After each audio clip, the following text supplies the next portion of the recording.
Pleasant afternoon, everyone, especially to Sarah Rogan. Look at my visual. It's plain. Ayaw ka lang. Let's start. A baker in Ilocos is making puto cakes in the shape of hemisphere with a radius of 5 cm. He wants to know the total surface area of the puto.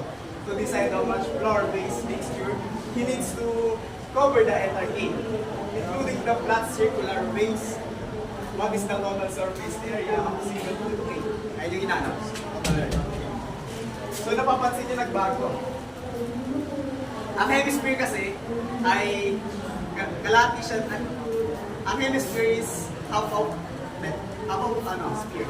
Ibig sabihin, half lang ng sphere yung hemisphere. So, kung kukunin mo yung curved total niya, ay curved surface area, magiging 2 over 3. Pi r squared.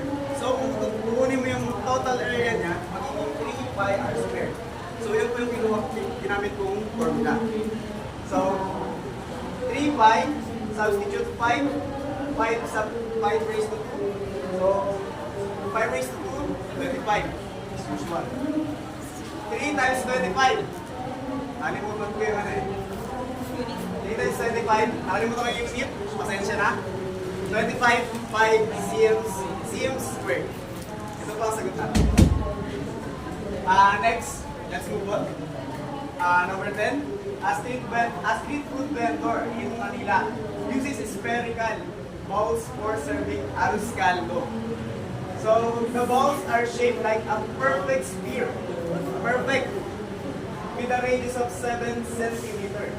He wants to paint the exterior of the bowls with a food-safe paint. So, ang tanong, what is the total surface area he needs to paint on one bowl?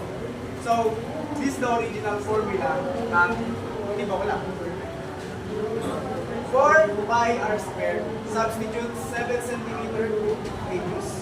So, nakikita niyo naman, 4 pi, substitute 7, 7 raised to 2 is 49. 49 to, ilang halata? 4 times 49. 4 times 49. So, 196 pi centimeter squared or cm squared. And that's all. Thank you.